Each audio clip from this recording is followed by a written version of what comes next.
Good afternoon. Thanks for coming out. I won't do the robot. Before I start talking about the future of automation, I thought I'd say something about the present. And with apologies to Bob Metcalf, who I saw walking around. Oh, I think I do see him back there. Hey, what's up, Bob? I'm going to say something about the present, which I'm speaking only about on behalf of myself today.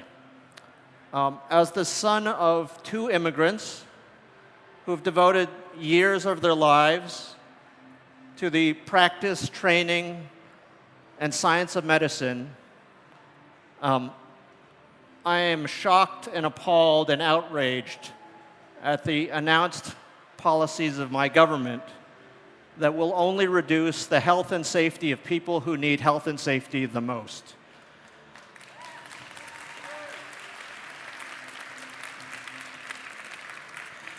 And now, in the immortal words of Robert Zemeckis, Back to the Future. Again, this is a great place to be, so is SFO. All right. I'm a partner at the McKinsey Global Institute, which is McKinsey & Company's research arm. I lead some of the research of our firm on the impact of long-term technology trends. And so one of the things that we've been studying recently and by the way, it's not just me, we have a terrific team looking at this, is the potential impact of automation in the global economy. So, if you start thinking about things, look, we're geeks, or a lot of us are geeks, and we see all these amazing announcements about machines, beating the world champion in Go, a game that's much more complex than chess, at least has a lot more permutations. We hear about deep learning being able to read lips better than lots of deaf people or even trained lip readers. We see things about self-driving trucks going on beer runs and driving across Europe. And then we say, you know what, there are 1.7 million long-haul truck drivers in the US, according to the Bureau of Labor Statistics. What are we going to do, right? I mean, we're going to have mass unemployment, all this kind of stuff. And we think this is an interesting thing to study as a result, because we try to study the impact of technology trends on the economy. And so we started to try to understand what this means for employment. What does it mean for occupations? And other people have researched this topic before. One of the things that we thought of is that it might be that occupations is the wrong level of granularity at which to study this phenomenon. Because actually, if you take any occupation, people do a number of different things. Not just one thing in your occupation, each of which has a different potential for automation. So what we decided to do is not look at the level of occupations, but look at every occupation in the economy, and then look at all of the constituent activities within every occupation. And so basically, if you look at the US Bureau of Labor Statistics, and by the way, we did extend it to other countries, but if you just start at the US Bureau of Labor Statistics, we call it 800 or 900 occupations, and then about 2,000 different constituent activities within those 800 occupations. For each of those activities, we identified 18 different capabilities which could potentially be automated. Now, some of them are physical, fine motor skills, navigating in the physical world. Some of them are cognitive, things like recognizing known patterns, discovering novel patterns, logical problem solving. Some of them are emotional, so being able to sense human emotion, produce emotion, reason about emotion, and linguistic as well, understanding human language, producing human language.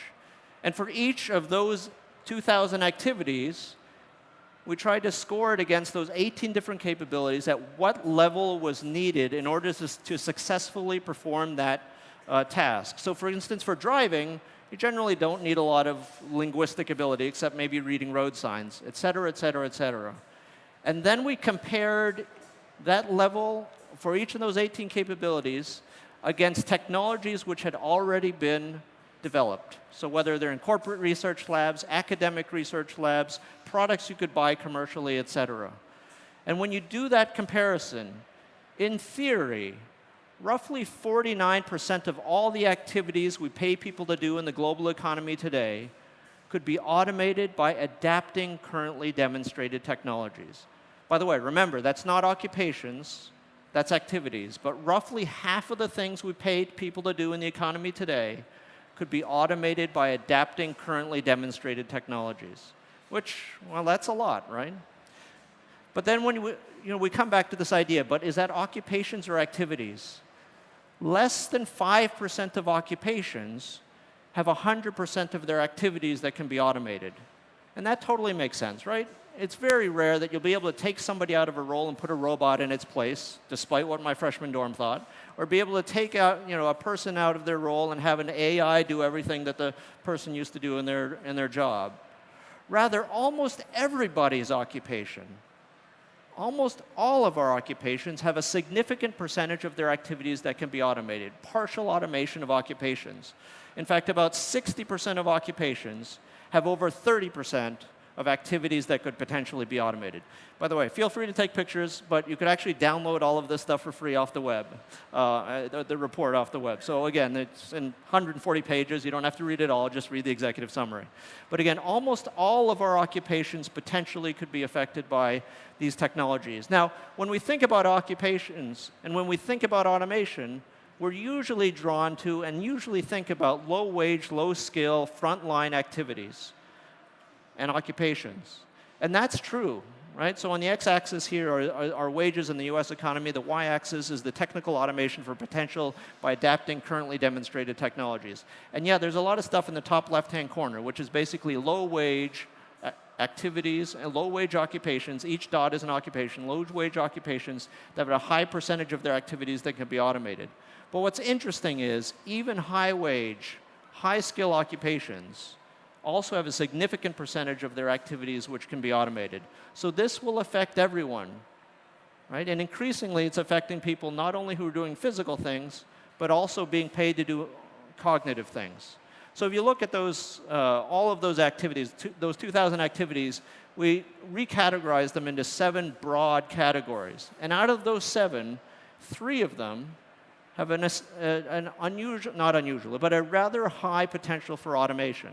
Now, one of them is probably unsurprising, which is that physical activities in predictable situations or predictable settings. So things like working on an assembly line. Again, a little bit unsurprising, the things that we would normally think of. But by the way, there's a bunch of stuff that happens on farms, which feels a lot like what happens on an assembly line. But then the next 2, which are collecting data and analyzing data. Again, there are a bunch of low-skill, low-wage jobs for which that's definitely true. But there's a significant percentage of a lot of high-wage, high-skill jobs for which collecting data and analyzing data is also true. And in fact, if you go back to the previous chart, we think that about 25% of many CEOs' jobs, in fact, have the potential to be automated. And again, about half of the activities we pay people to do fit into these 3 categories. Physical activities in predictable environments, collecting and processing or analyzing data. And it's $2.7 trillion of wages in the US. Again, if you look at this breakdown across all the different sectors in the economy, it's a little bit unsurprising that manufacturing has to be up there, and I'm near the top. And again, my apologies that this is a bit of an eye chart. Again, you can download this chart from the web.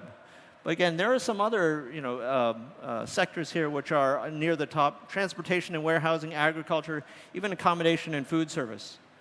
Now, I'll come back to this in a moment. This is technical potential for automation based on currently demonstrated technologies. You might ask, well, there are millions of people in these sectors. What's going to happen to them? We need to think about how long it will actually take for some of these things to happen. And I'll talk a little bit about some of those factors in a moment. The other thing is we extended our analysis beyond the United States to about 50 countries around the world, over 80% of the world's workforce. Again, one of the facts is that this will affect every country. The technical potential for automatability actually falls within a relatively small range, 45 to a little over 50%, which at first we found to be surprising because we think of all these countries as being very, very different. And there are significant differences in their sector mix which drive a lot of those differences. At some point also, their differences in wages will affect the pace at which it happens. But the other thing that's true is it turns out that most countries are not that different in their sector mix because every country needs a little bit of almost every sector to a certain extent. Manufacturing and agriculture are often near the top, but depending on the country. The other thing is the potential impact, actually, if you look in terms of the number of hours or the dollar impact of the wages that are at stake, are concentrated into about 4 countries. They're the countries with the largest population and the largest wages. So US, China, India, et cetera, right? So again, there's a lot of concentration, but there's no country that's immune to this. That all being said, scary numbers, right? About half of the activities in the economy. When is this going to happen? And by the way, again, you know, we live here in San Francisco, so you hear all this stuff, right? Like, you know, some VC hearing, oh, it'll take 10 years for all the truckers to lose their jobs, and some, oh, it'll take 3. And in all this, things are moving faster and faster and faster. Okay, yes, but let's seriously take, you know, into account all of the factors that will affect the extent and pace of automation going forward. Just to preface, you know, our overall finding is this stuff might happen slow in macro, but fast in micro. And I'll talk about it, right? It's going to take decades for the full impact of this to all happen. That's not to say if you're the individual worker who's affected by automation or the individual company who has to compete on the basis of automation, it might not feel faster for you. So what are the factors you need to take into account? Well, certainly technical automation potential. Just developing the technology takes some time. The people in the room who are probably involved in developing technology, it feels like you got to go fast, but it takes real time. By the way, that 50% I talked about is technical automation potential against each of those 18 different capabilities. Even if you have that capability that's automatable, it still takes work to integrate those capabilities into a solution and adapt it for an individual use case. Those of us who have spent time doing that, that takes real effort. So you got to fix the technology. Secondly, you got to talk about the cost of developing and deploying that technology. Some of that requires significant capital expenditure. Right? If you're going to actually, you know, develop self-driving cars, you're going to have to build a whole bunch of them. So let's go back to the truck driving example, for instance. There are about 2 million tractors in the U.S. Each of them cost about $160,000, and they last for about 20 years. So if you're going to replace all of those, if I'm doing the math right, it'll be about $1/3 of $1 trillion.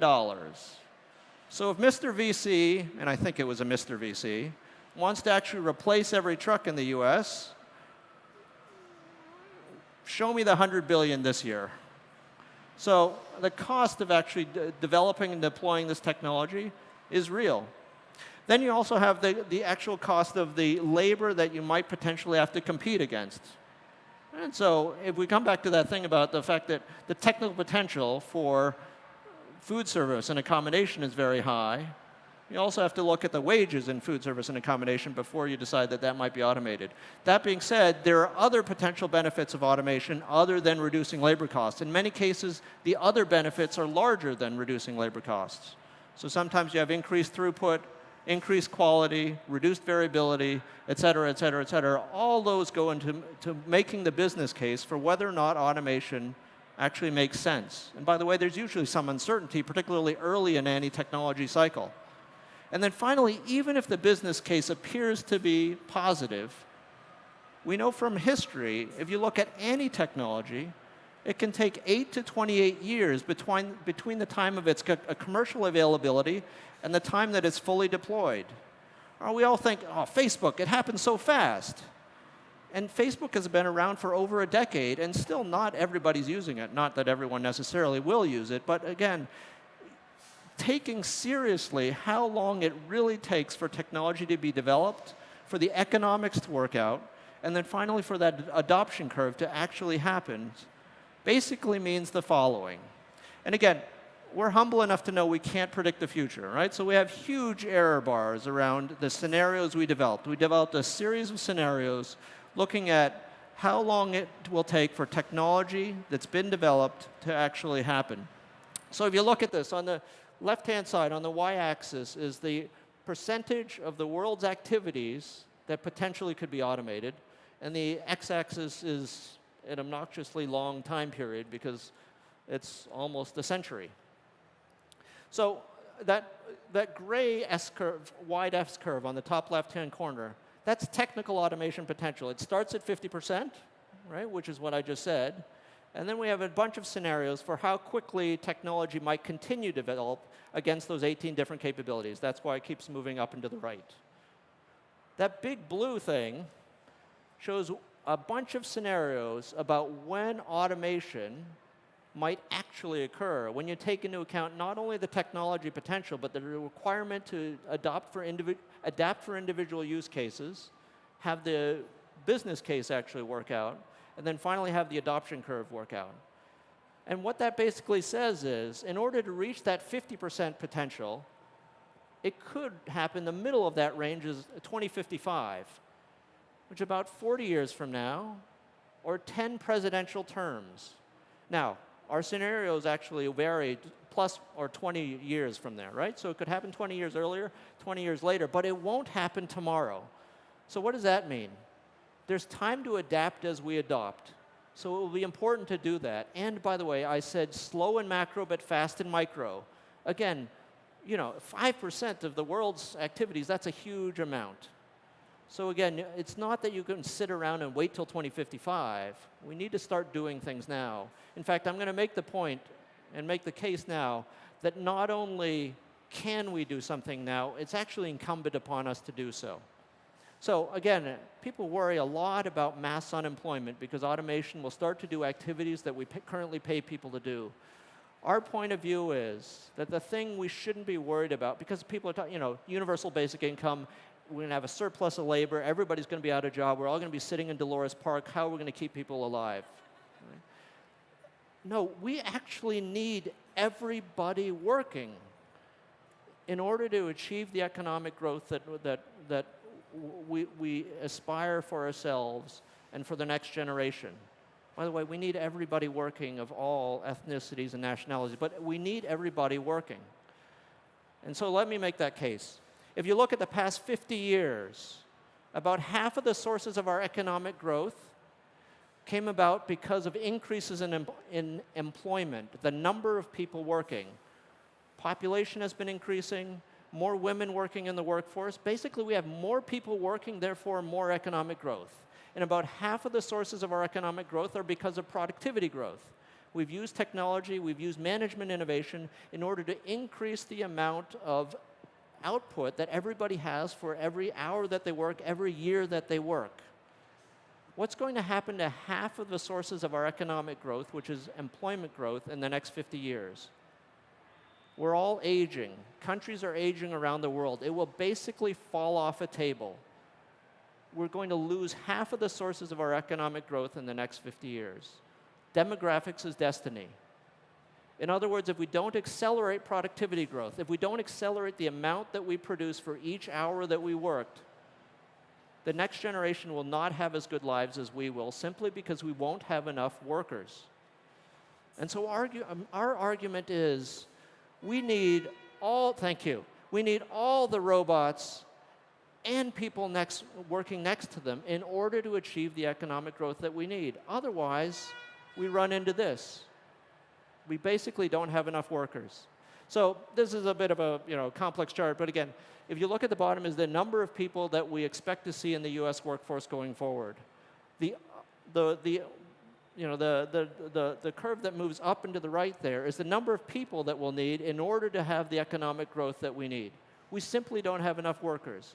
If you add in the green, which is basically productivity increase that comes about if we apply automation, we can actually start to achieve the economic growth that's necessary. That's basically, these are the robots doing work for us alongside us so that we can have enough economic growth for the future.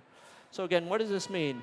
Whether you're a person, an individual worker, you need to figure out what are the things that are less likely to be automated, how can you work better with next to machines, and for a smaller number of people, you can help develop the technology. If you're a business leader or a public sector leader, the important thing is how do you accelerate the use of productivity while being able to retrain, retool, and make sure that people, our labor force, can continue to work next to the machines. Otherwise, we're all in trouble, but I'm hoping we don't, because by the way, this level of change has happened before. 40% of the US workforce was involved in agriculture in 1900. Less than a decade later, less than 2% are. We're producing more food than ever. This has been done before. It's possible to do, but it takes work. And so it's don't panic, get back to work. Thanks, appreciate it.